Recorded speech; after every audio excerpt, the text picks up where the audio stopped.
Thanks for joining us again. I'd like to say thanks for joining us again, Butthorns.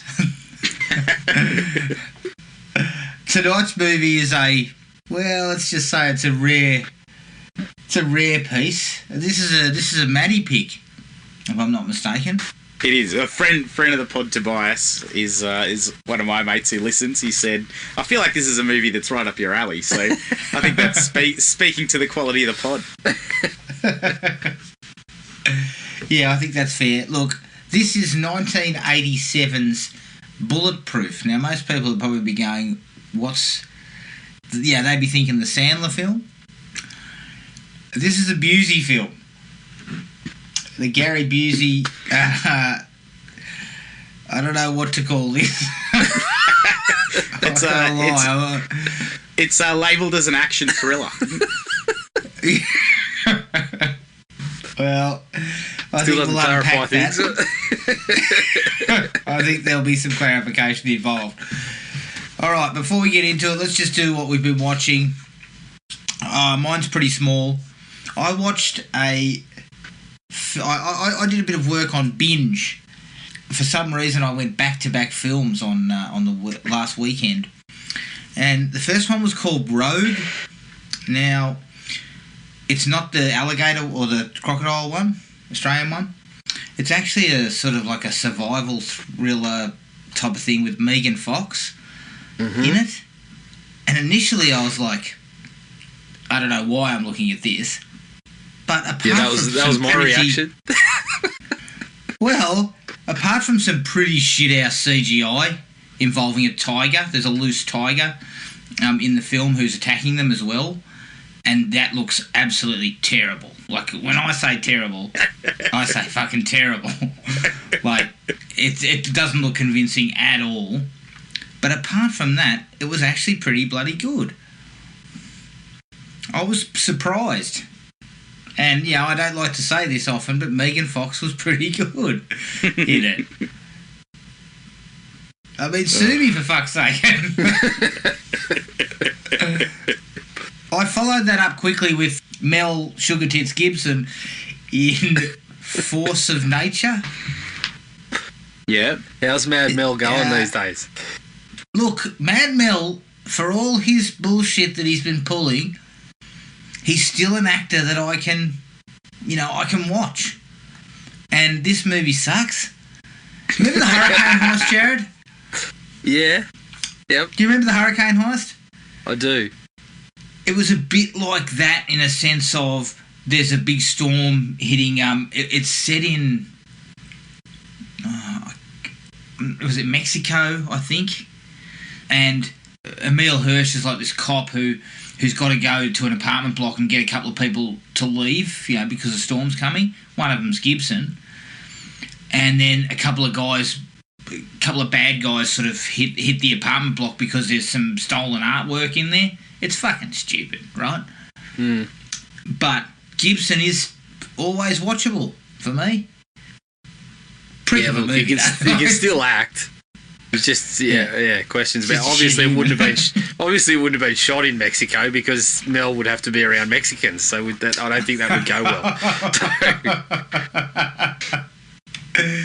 Yeah. Look, I don't know where it was shot, but quite frankly, it was a prick of a film. But like Mel, I forced my way through it. And the last one I watched had copped a fair bit of buzz and came on Netflix the other day, called Blood Red Sky. Mm-hmm. For the first hour, it was really, really good. It was like a mixture of something like Executive Decision mixed with like Dawn of the Dead. And I was really enjoying it. And then it just kind of gets boring and it just kind of loses momentum in the second half. And it goes on for far too long. But worth a look, Jared. I think it'd be more up your alley. Yeah, I was a hair off hitting the play button, but I had other things to watch, so I'll come back to it. Bulletproof. I'll circle back. So it's definitely you'll probably enjoy it. Kind of had a Train to Busan type of vibe because what are you trying to say? It takes place on a plane. It's for idiots. I'll probably. No. But it's kind of like. I think a very well-received sort of European horror film, but it's not at the level of something like Train to Busan. But it's worth a look, I think, from your perspective. Right. And that was it for me. Maddie? Good stuff. Farm Wants a Wife? Bachelor. Yeah, there's a bit of that. Beauty and the Geek. Nothing significant. I saw Last Boy Scout. Oh, yeah. For the first time, I'll say it. First time. Fucking hell. Well, at least you're addressing some of the holes in the resume. Yeah, exactly. That was pretty How good. did it sit for you? It's very good. I enjoyed it. It was good fun. I like the old days where any fat guy could just steal your wife, but that was... Yeah, true. But then again, Joe Hallenbeck was sleeping in his car. Yeah, Superman. He's so good in it. I love Bruce Willis. He's good at it. David Wayas has a slightly annoying voice at times, but yeah, he's good fun. He's good fun too. I enjoyed it. It's a good movie. That's a really good movie. I watched that, and I saw, other than a lot of Olympics, the other one I watched we did a deep dive into Dr. Death. Oh yeah, on Netflix. Yeah, with old Pacey, Joshua Jackson. Yeah, it's good fun. That was not good fun, but it was a good watch. Was that another one that's based on it? Like it was a podcast? Yeah, podcast that turned into. So yeah, just I guess what a dodgy doctor can get away with no accountability or without people watching. And he's, how many especially people did he kill? There was maimed. I think he killed a couple, but definitely like maimed 33 or so. Shit. They had it at the court case, and I think there was 38 all up. But what his best mate, he made his best mate a paraplegic, and you don't know how real it is. How did he go undetected for so long? You move around and just kept going. No one was watching, and you blame everybody else, and it happens enough where if you can move on to somewhere else, then they mention you can sue people for not giving you a reference, and there's a whole bunch of different things in there that he's done to sets up his own practice at one point, and yes, do the right advertising as well. Things like you set up a website and give yourself a 5-star review and you're in. And then the other thing is it's so hard to prosecute. At that point, it had never been done, and it's not like it was a quick process. It was sort of a 9-year process to get him to trial. God. The victims Sounds are like either... an interesting story. Yeah. The victims want to move on with their life, and it's difficult. So, yeah, that was intense. But, that was me. Oh, you feel so sorry for these people. Yeah. Absolutely. Yeah. That's it? Jared? That's it. All right. Yeah, I got a fair bit in around the Olympics. I got to say, I watched some equestrian, so I don't know if I'm choosing the right things. I didn't go that deep. Into it. See, this is your problem, Matty. Just to give you an understanding of where you're at. Your film watching is like watching the Olympics for you. Everyone else is looking for the 100 or the pool events or something like that. You're looking for the fucking equestrian. That's it. And I've seen tonight's movie twice, so I still haven't seen Lethal. I watched it, told you about it, and then you're like, we're doing it for the pod. That was like a month. I watched it 3 weeks ago or something like that. Yeah. Jeez, we really screwed you there. That was when you told me. That was when you told me you watched the Nick Nolte picture. Nick Nolte, the same bloke in my head. Oh, that was good stuff. Oh, God. All right. I think he became Nick Nolte after the motorcycle accident. Possibly. Still can't. You can picture Gary Busey going, "Get me 2, Utah." You can picture it. All right. So I mentioned this last time we were together, but I did sit down and watch the Bates Motel TV movie. How'd that go down? Yeah, pretty ordinary.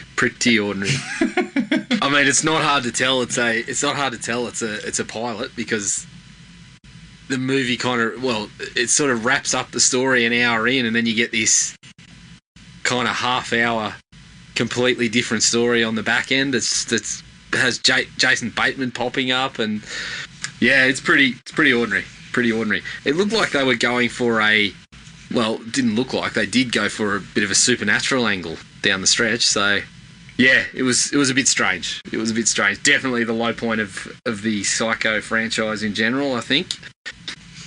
I watched one called Tigers Are Not Afraid.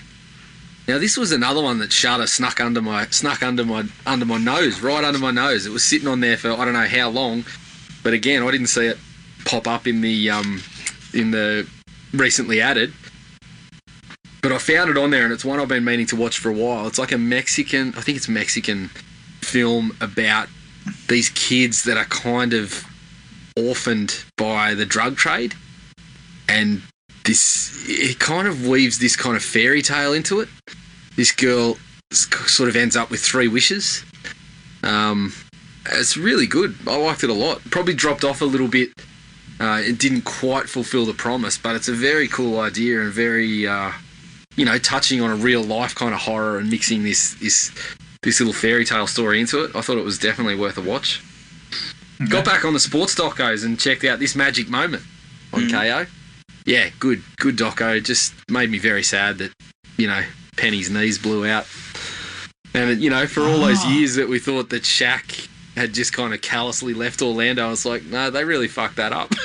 He would have stayed if they came to the table with the money to start with. Would have never got into a negotiation with the Lakers, but that's the way it played out. Wow. But it was a cool doco just to see how the place was whipped into a frenzy over this kind of 2-year period with these guys on the team, which was fair enough too. Very exciting players. I did a bit of work with Joe Bob again on Shudder, and I watched Prom Night 2, which I hadn't seen in so long. I was a kid this was one of the first horror movies I reckon I saw. I couldn't remember it. So much so, Adam, that my recollection of a child, I was getting Prom Night 1 and 2 mixed up. I always thought the stinger at the end was Leslie Nielsen in the car, but it was not Leslie Nielsen. As after we watched the first one, I was like, oh shit, Leslie Nielsen's in this one. So I had one of those memories that I'd just fucking messed up in my head there. But yeah, it was cool to check this one out. It's okay. It's not great. I probably enjoyed it more than the first one because it's something a bit different. But it was clear that it's sort of a different story altogether. And I know it's undergone a bit of a reappraisal in recent years. But yeah, it's worth the time, especially with Joe Bob's wraparounds on there. I then jumped onto number 3, Prom Night 3, The Last Kiss, which I also didn't mind. Look, it's pretty average, but I didn't mind it altogether. It was a bit of fun. It definitely went it was going complete horror comedy. It was more. There was more attempts at laughs than there were the horror, really. So I don't know. That certainly would put some people off. Castle Freak. I checked out Castle Freak. Castle Freak. Yes. So it's on another Shudder one with, too, isn't it? Yeah. It's on Shudder. It was on. I think it's on Tubi actually. I think it might have been taken off Shudder, but it's definitely still on Tubi. So it's a Charles Band effort. And I found out again through watching Joe Bob, he'd bought this castle as like a holiday house, essentially, and thought, fuck, I may as well shoot some movies here. And this was one of them. So, look, it's all right. Isn't that a Stuart Gordon film? Yeah, it is. And it's got Barbara Crampton and Jeffrey Combs in it. Jeffrey Combs in it. It's pretty nasty. It's got some really rough things in there that I could have possibly done without. But yeah, it's not a bad little effort. Cue the Winged Serpent, which was interesting. Yeah, the funny thing out of this one, Adam, and I texted you while I was watching it, and I said to myself, these guys got this done for fucking pittance. And the movie is clearly in New York. So I can't understand how we didn't get more New York in Jason Takes Manhattan. That's what I kept thinking when I was watching it. I'm like, these guys did this so cheap. They've got David Carradine. They've got, what's his name? Shaft. He was in there briefly. Manfred. Yep. So I'm sitting there thinking, so they got this done fairly cheaply, but you can clearly tell it's New York. And I know you mentioned, they did it pretty rogue, which is true. But like I said to you, there's some things in here that are just shot on a rooftop, but you can tell in the background is clearly It's New York. City skyline. So why the fuck couldn't Friday the 13th do that? Why did we go to Vancouver and spend 90% of the film not in New York? But Penny pinching, mate. Couldn't. Penny pinching, yeah. Aside from that, Yeah, couldn't spend. Probably to shoot it would have cost less. yeah. Q was good fun. Michael Moriarty he's a fucking lunatic. He's just a quirky character to watch on screen, and I have reading a little bit into it. Apparently, he's quirky off it too, which puts some people offside. But yeah, What is it? So it's about it's essentially this. I think it's about a fucking winged serpent. Yeah, it's about a winged serpent in New York that's managing to fucking kill people with not many people noticing somehow in the city of New York. But yeah, it was all right. It was a bit of fun. Nice little kind of monster flick, and I think it's guys like Moriarty and Carradine in there really elevate it above what it should be. So yeah, it was worth a look if you haven't checked that out. I watched The Void, which is another one from Steven Kostansky and those guys, the guy that did Psycho Gorman. It's streaming on SBS. Didn't like it so much. It was okay. It was all right, but it was they played it really down the line. It's taken very seriously, whereas everything else I've watched from them is quite tongue in cheek, and I think that suits them a bit more. So I don't know if I could give it a big recommend, but if you liked their stuff, it's worth a look probably.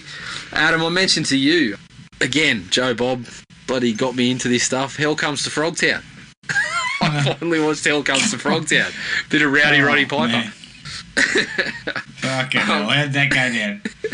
Better than expected.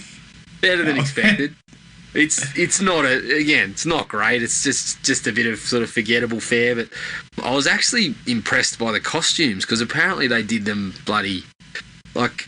They mentioned the figure and it was absolutely nothing for special effects, but they came up with these bloody frog costumes that actually looked pretty good. But that was probably the biggest thing to come out of it. And of course, Piper was very watchable again.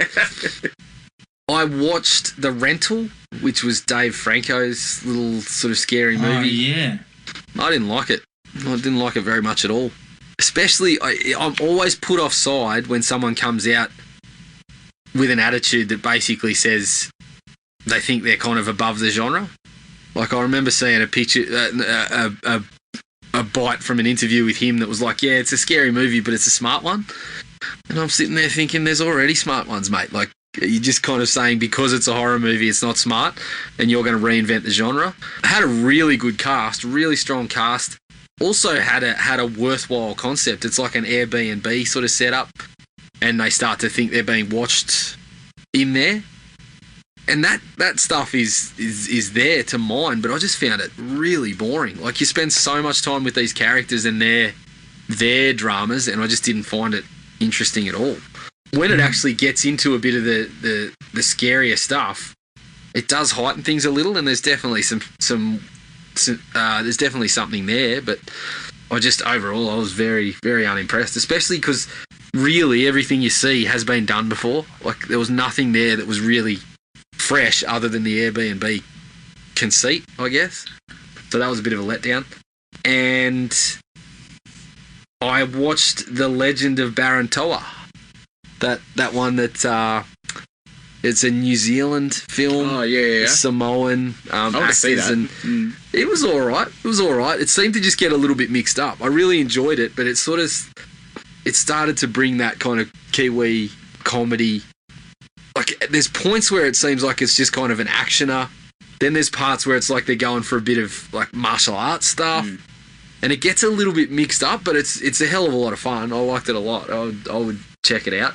And the last one I watched on Shudder was Horror Noir, which is the doco about African Americans in the history of African Americans in like horror cinema, which was excellent. I really enjoyed that. It was a fair old deep dive, and it's always good to see something through the eyes of the people that are right in the thick of it. And just getting someone else's perspective on these things. Brought up some really interesting things that I'd never really considered about the genre that apply to people like Julius and Demon in the Friday the 13th series. You know, goes all into the Night of the Living Dead stuff, obviously, and has a lot of the actors talking about it. Demon's one of the talking heads in there. So yeah, I would definitely check it out if in any way interested in that. I forgot to mention He-Man episodes 1 and 2. Oh yeah, I watched all 6. I haven't finished it yet, but Yeah. I was happy with that. I was very happy. Of course, there's been a section of fandom that have pissed and moaned about it because it's not exactly like He-Man from the 80s. God, it would be horrible. Well, that's right. I'm like, you go back and look at that. It's really bad storytelling. It's bad, and it's repeated shots. That's right. And actual good writers like Paul Dini and that have worked on it have basically just said, look, it was fucking lowest common denominator. They were handing us a toy and saying, write this into the episode and stuff. So I thought it straddled a really successfully paying nods to the old stuff and why people still love it, and actually telling a story with character arcs and shit. I thought it was really good. I'll have to have a look at that, I think. Yeah, definitely. Yeah, worth a look. All right, so that's everything? That's everything. All right, well, let's take a break. Here's the trailer for 1987's Bulletproof. The fuck is this? Your worst nightmare, Butthorn! McBain! Yeah!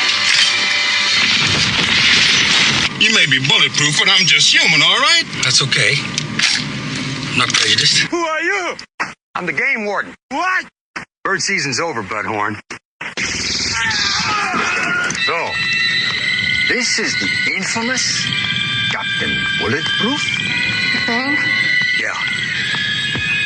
So who are you, Butthorn? Bulletproof from 1987, directed by Steve Carver, who directed Lone Wolf McQuade. It's produced by Paul Hertzberg, who produced the I Spit on Your Grave remake. And the story was by Tia Langford, who wrote Hollywood Chainsaw Hookers, and Fred Olen Ray, who, judging by his resume, has made or directed or produced 1,000 Christmas movies. The screenplay was by Tia Langford and B.J. Goldman, who wrote a film called Tripwire. It stars Gary Busey as Frank McBain, Darlene Flugel as Captain Devon Shepherd, and Henry Silver as Colonel Cartiff. The budget was $5 million. The box office was $807,000. And I'm surprised it had box office money. That's so funny. The helicopter that they're using to represent a Soviet Mi-24 Hind gunship is actually a Sikorsky S-62. Alright. How did we rate Bulletproof? Maddie, please, go first. Well, look, I'm going to start off by saying it's no Snake Eyes. It's, I said it today in our thread. I was like, if you ignore the plot and most of the acting, then it's not too bad. It's got some funny bits in it. It's got some good ideas. It makes no sense. But it's because it's such a piss take of those sort of movies, it's got something to offer. And Busey's pretty funny in his role. And it has a lot of weaknesses, but I settled on a 2 because I'll probably watch it again at some point because I'm a glutton for punishment. Oh man. 2. Well, look, okay. Maddie, That was a bit generous. As far as I'm concerned, you're not wrong there. The film makes no sense. It's, for some reason, fucking pivots into a war film halfway through, which I was slightly baffled by. But it's got its charms. Some of it is so funny. I was rolling on the ground laughing. And Busey is an actor that I always found likeable. And in this film, he kind of does. Even when he's romancing ladies and pulling bullets out of himself and all this shit he's doing. He's I like had a good time with it. He's like a superhero with attention deficit disorder. He's just like not listening to anybody, just like climbing things, jumping into areas with a whole bunch of armed villains. It's just funny. I also gave it 2. Jared, where are you sitting on this one? Because you seem to be. It sounded like. Look, I'm not too far off. I'm 1.5. You stay, guys? I've gone 1.5 because look, it's Busey is the draw, right? He is amusing. Like when he's not delivering a good acting performance, he's kind of off the wall, so you get a bit of a laugh out of what he's doing. The only thing I would say is, Maddie, I'm not sure that this was supposed to be a piss take of anything. I think this was a legitimate attempt to make a franchise, a serious Hollywood actioner sort of picture on a budget. But yeah, I mean, some of the stuff is just baffling. Like, as you said, Adam, we seem to pivot to a war film out of nowhere. And then we're kind of... The cop stuff's just to establish how reckless he is. Of course. Yeah, but that was the good stuff. I wanted to see him stay there. I wanted to see how reckless he actually was in that situation. Yes. But yeah, it's after that it gets very silly. I mean, not one character in here has any growth whatsoever. It's silly before that. There's not much happening from the other actors in there that are you would say respectable actors. It's all over the shop. But yeah, it is the draw is the amusement of it all. Is because there is some ridiculous shit in here that gets you laughing. So. If they marketed it as like a buffoon James Bond, they could have turned this into a franchise. It's so ridiculous. Yep. Yeah. I mean, if the first 20 minutes were anything to go by, you could have called the film Lethal Butthorn and been onto something there. We get a buddy cop something or other happening with Busey just going bananas. Jared line into it. I reckon Busey 3 did times. I think you're on a winner there with that concept. It's a buddy cop film. There's some drug smugglers in town or whatever, it could have just played in that arena, and I think it would have been far, far better. Because the opening 20 minutes after that. The opening 20 minutes had me thinking this isn't as bad as I thought it was going to be. If I could have got 90 minutes of Busey climbing around the rafters while the drug deal's going on, and then the way that scene played standing out, in front of everybody and going, "Come on, Butthorn!" I'd have been stoked with that. I'd have been absolutely the grenades. Thrilled. That's in the flavours. Yeah, I was pretty happy with how that was playing out, and it goes. It's just crazy where it ends up going. It's got a bit of everything in there, but yeah, 1.5 was where I finished up. All right, 1.5. Starting off with the likes. I have Busey in the likes. Yeah. I mean, even when he's acting like an absolute tool in this film, there's still something watchable about the bloke. He was, I'll say, a very good actor. Yeah, a guy who can give you a good performance in a really good film, but he kind of finds the right tone here. It cracks me up. I mean, I'm never going to be able to wash away that image of Busey on the beach busting out some saxophone. That's the background music and he's actually playing it. That was genius. Yeah, well, that was the thing. I mean, it was funny enough that the saxophone came in on the flashback, but then we get the fucking shot of him actually being the one to play it. Even though they don't show the fingers moving, they're like, well, just have your head on the top of the thing. Fucking Kenny G on the beach there, just really giving it to us. It was magic, absolute magic. But the thing about that was, it was supposed to be an emotional moment between him and Devon, and I was just like, what are we doing here? Well, that was where we got the real kind of, that was where we were supposed to get the real sense that these two were in love, and it's just him fucking... It could have been a scene out of Loaded Weapon. That was... Oh my god, that was fantastic. It felt so like good. it was. Like it was. He was so ridiculous. His performance was great. I loved it. Yeah, it was awesome. Him being wild, sitting having a smoke while his partner's asleep in the car next to him was hilarious. Yeah. And then he's like, "Where are you going?" And he's like climbing up to jump into the mix of everything. I mean, it was 6 minutes. That was the 6 minute mark. He's climbing around the fucking roof, telling everyone, "It's your worst nightmare, Butthorn." Like some sort of ghoul. It was like he was kind of a Phantom of the Opera type sort of thing, or some. I think he's onto something though. Just get in the first shot before they know what's going on. When they showed the shot, it wasn't just the line, but he was in kind of this stance. It made him look like a Scooby-Doo villain up in the fucking rafters, like haunting the place. They didn't realise he was there for a while. It's like, yeah, and then of course that leads into the That leads into the fucking chase with the ice cream truck where Danny Trejo's involved. Before that, though, he pulls out a fucking rocket launcher. Yeah, that's right. That's a bit of an escalation. Yeah. Let's not draw attention to our weapons trade. I'm going to blow you up with a rocket launcher. But then, of course... Danny Trejo in a suit, no less. Oh, yeah.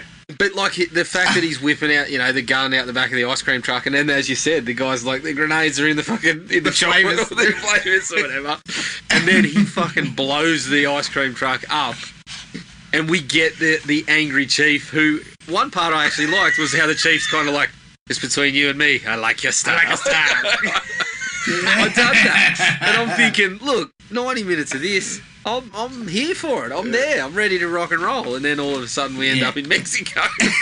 Something else going on today, didn't it? But yeah, Busey was pretty steady throughout. Like, I mean, how many times did we get Butthorn? We got three or four Butthorns in there. 3 Butthorns. I mean, speaking of Butthorn, like, forget about Yippee-ki-yay, motherfucker.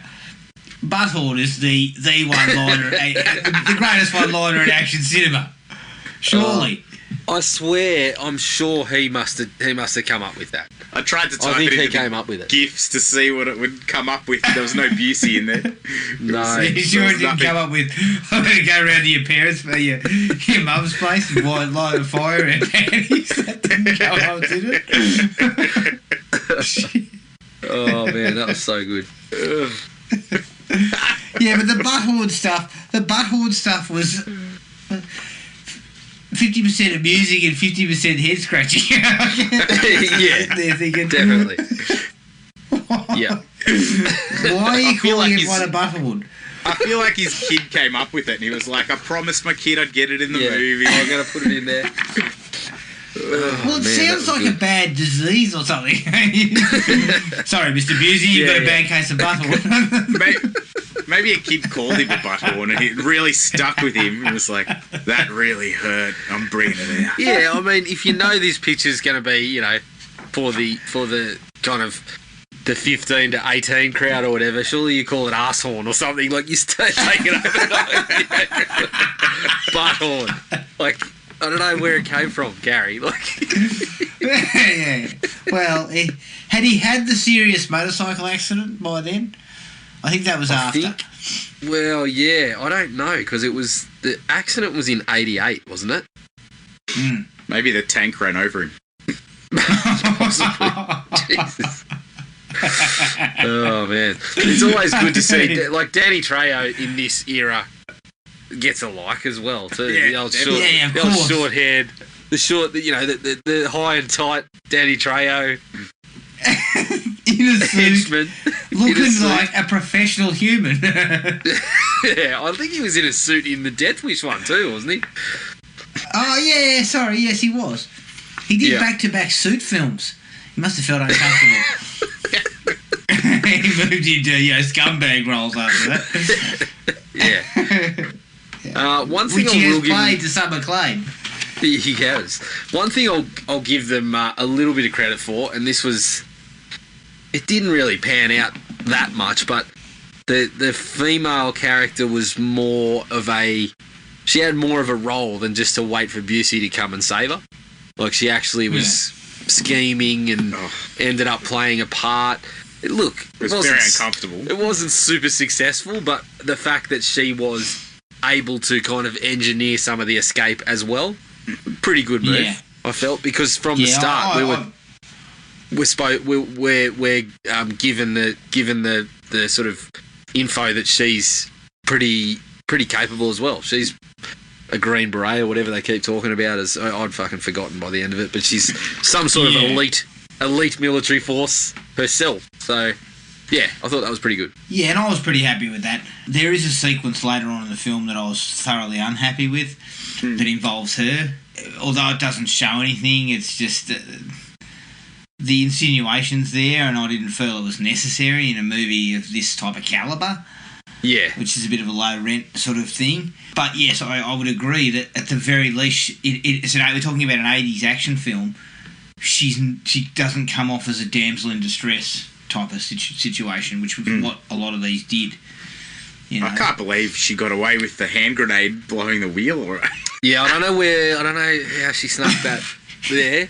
That was questionable. That was unbelievable. But it did ingenuity. It did result in my next like, which was Busey rolling around on that fucking thing. A Busey mannequin strapped to a wheel.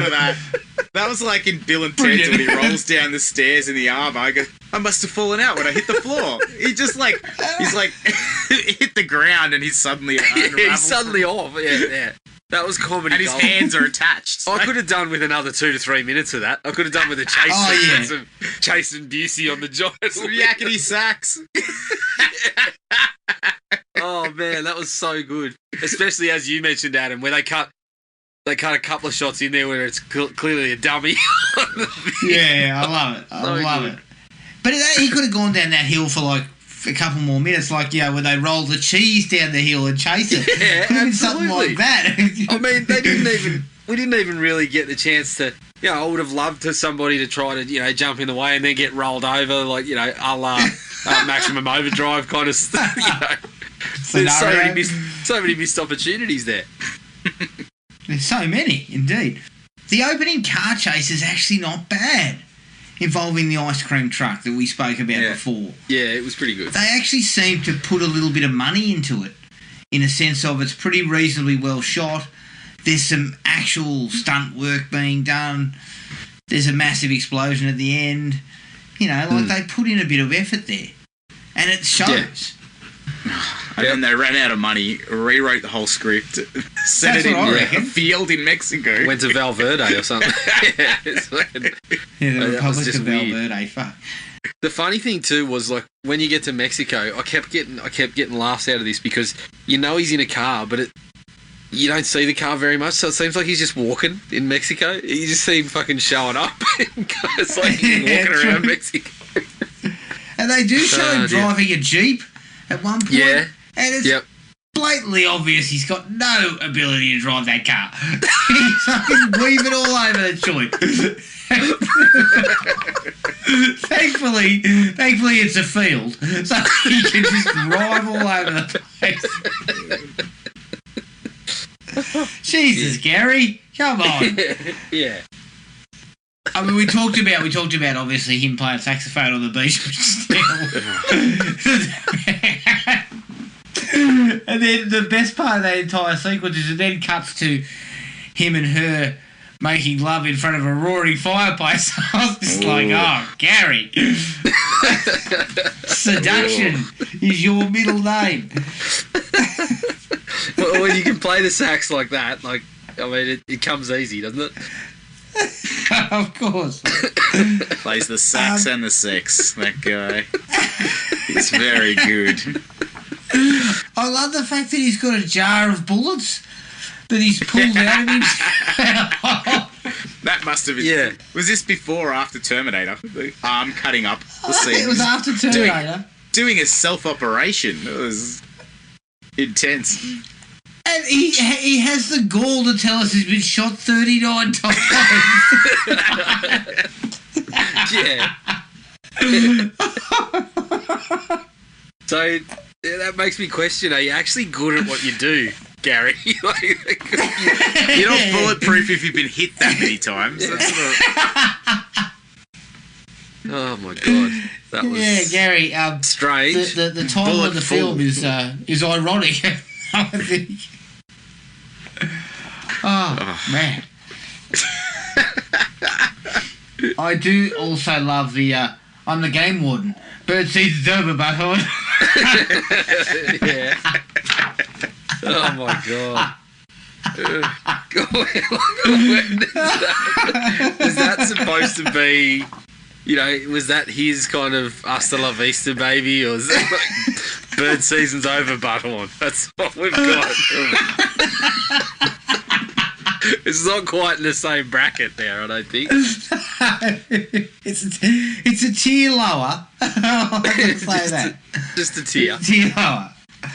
The only other like I had is after hearing about the fancy tank for about 90 minutes, we finally unleashed the thing, and when it does actually start doing something, they blow a few things up, which is your perfect way to end an action film. Yeah, they took a while to get there, but they did. Yeah, they but they did actually unleash it. Yeah, and blew up a few shacks and stuff around the place.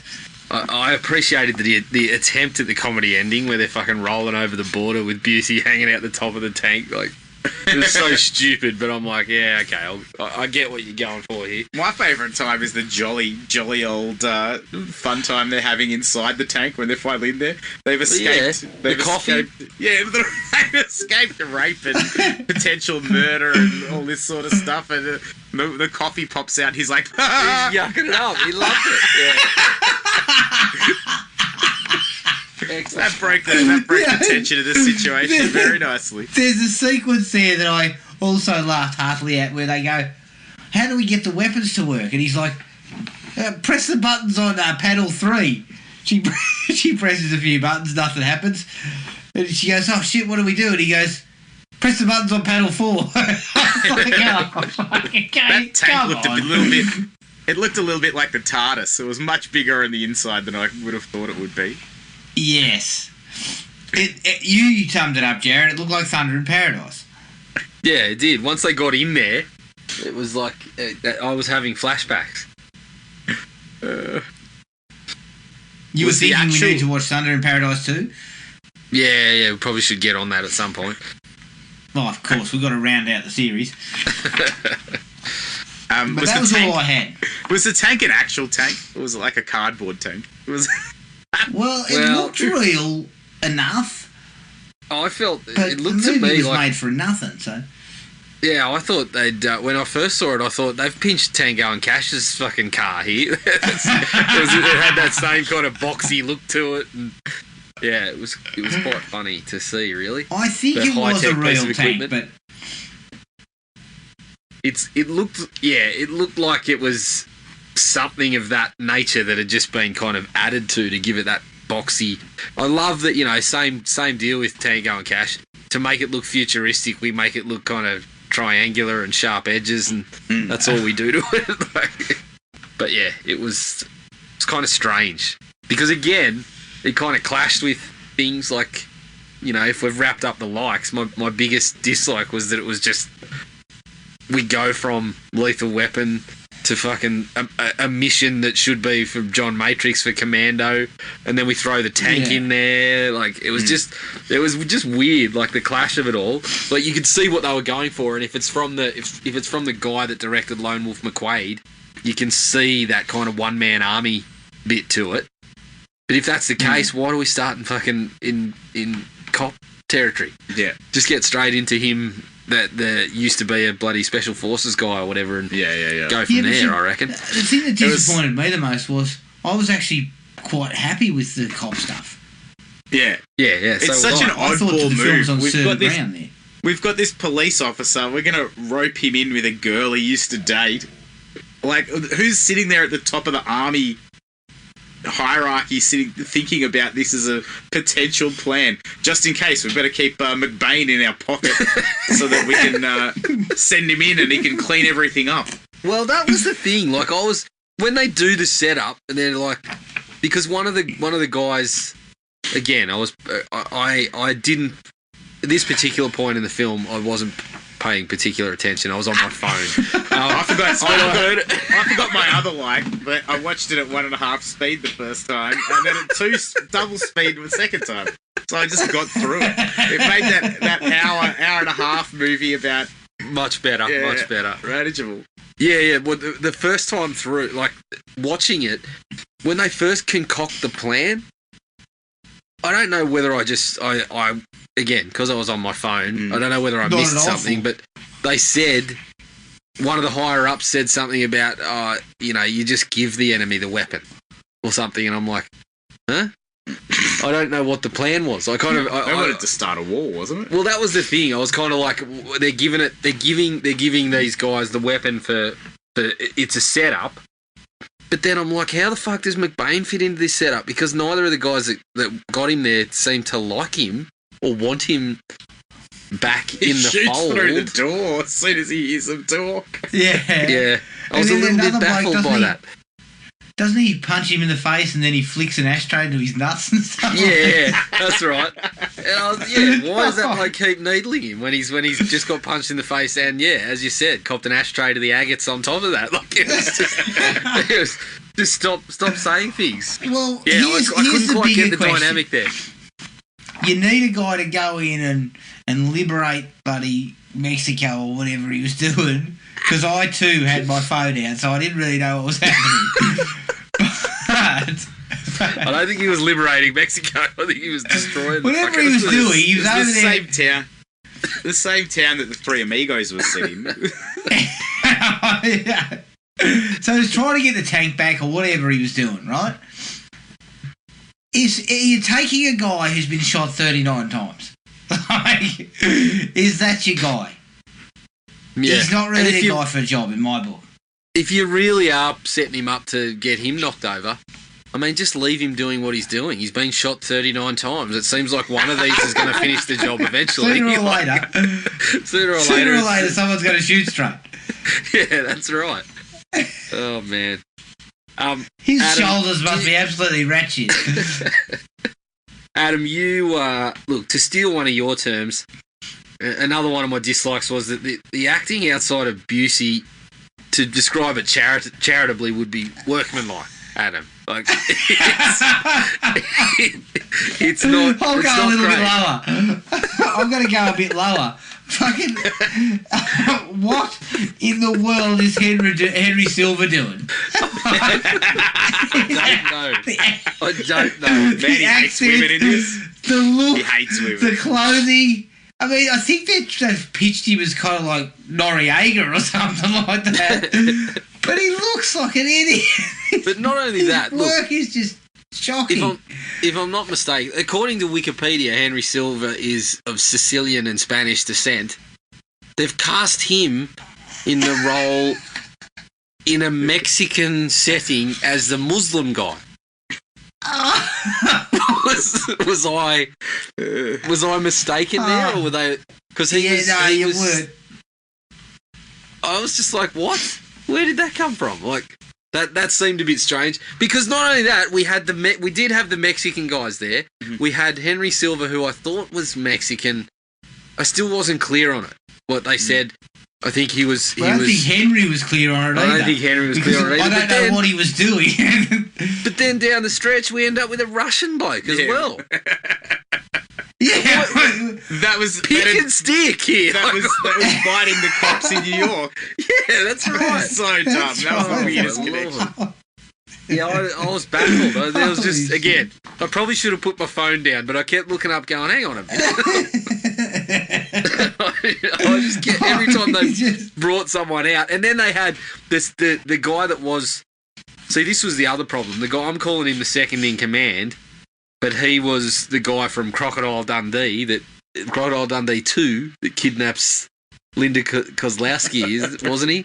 He was what I thought was the second in command. Then it turns out Henry Silva's the second in command because this Russian bloke turns up. But by that point, we don't give a fuck. We already know. Like when you see him, you're like, oh, you see, he looks familiar. Oh yeah, that's right. He's the guy that killed Busey's partner. But then by that point, I'm like, I don't care. Why do we keep upping to the next bloke on the chart? Just stick with Henry Silva and leave it there for me. Look, coming back to the acting though, Silva, disastrous. Terrible performance. And he's at least got some credits under his belt. But there's Yeah, another woman called Tracy. She's in the bath when Busey gets home. Oh, yeah. Holy shit! Talk about mangling the dialogue. Good God. And then she rips out the worst, you may be bulletproof, but you aren't love-proof. What? He ditches her pretty quickly, doesn't he? I know. What Busey a looks- shocking he- line. I was writing that and thinking, yep, we're shooting that right now. Wait till they hear this one. That'll be in the trailer. I'll tell you what, though, McBain, Shocking. what a night for him. He comes home, he opens the bathroom door, there's a naked woman in the bath. He proceeds to have a little bit of a quick tete-a-tete, a little bit of flirting, removes a bullet from his shoulder, and then has sex. And probably had an ice cream. Probably had an ice cream on the way home, a Cornetto or a Magnum or something on the drive home too. Like, Night's not over. Stayed up and watched the game. But then, by the end of the evening, he's been recruited to start a world war in bloody Mexico. What an evening! oh my god! The more we talk through the scenes, it's like Jesus. But yeah, just to put no finer point on it, her performance is shithouse. Speaking of it, you mentioned a bad line too there, which was an absolute contender for worst line in the movie. But I had another one that just, it made me laugh so much because I was just like, where did this come from? Like, what led to this? But when the army sergeant is sort of driving to Mexico with the girl that was won over by the saxophone, he goes, "Want me to drive?" She goes, "Don't worry about me, Sarge." And he goes, "Typical woman." That's so much of that. What do you mean, typical woman? That was half of Henry Silver's lines.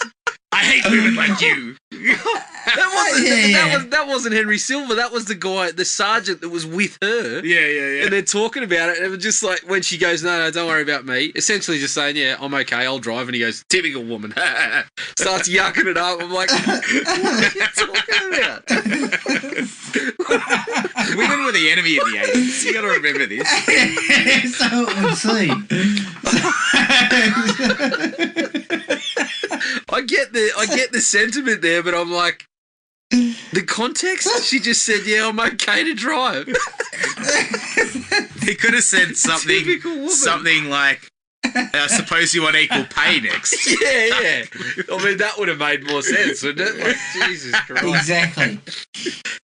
I mean, you know how Busey relives the operation where he killed his partner or the partner got killed? Yeah.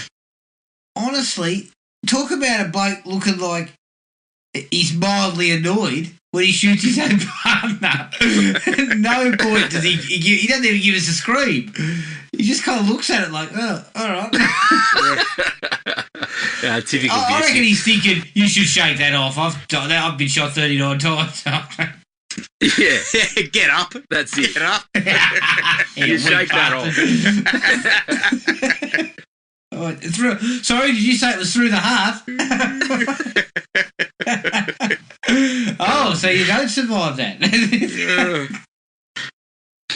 God. But you were right, Jared. All that shit about the freedom fighters and the war stuff and all that crap over in Mexico and half a dozen different generals.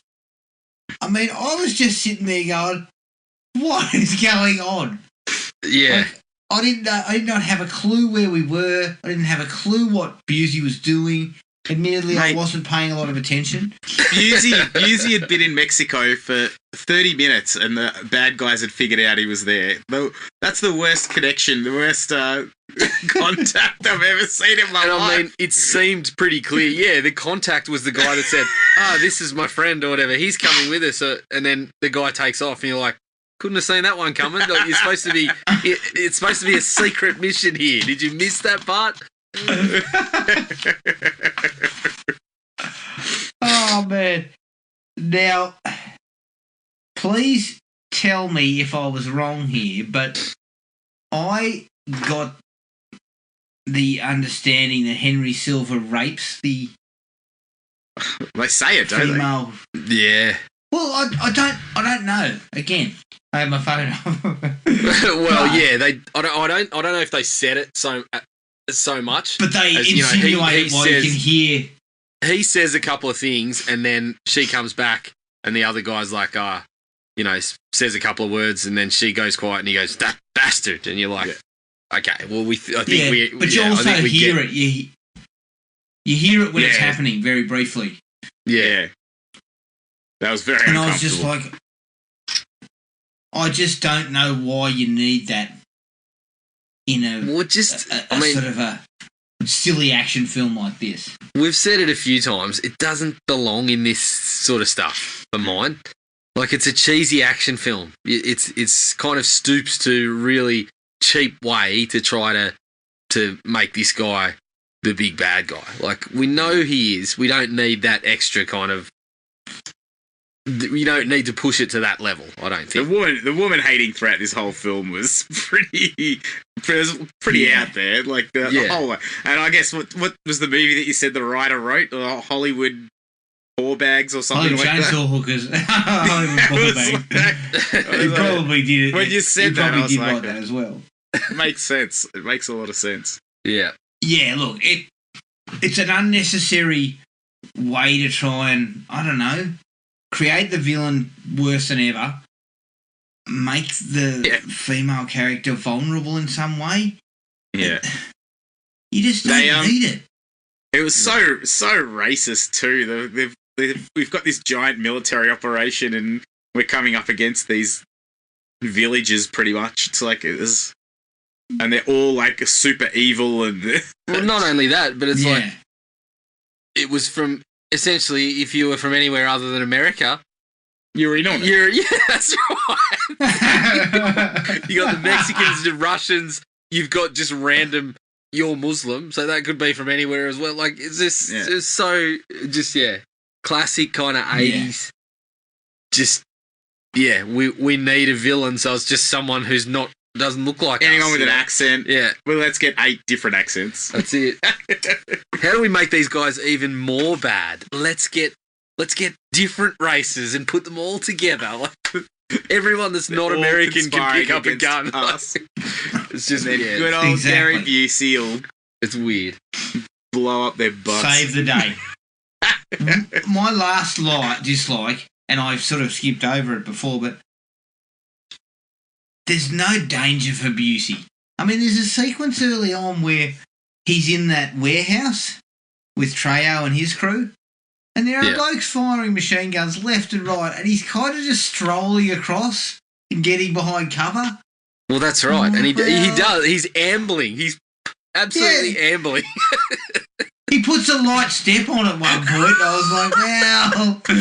There's a hail of bullets coming. This is why you've been hit 39 times. You're sluggish. A little goose step's not going to do the job at this point. Like, you get the short steps happening across the floor, Gary.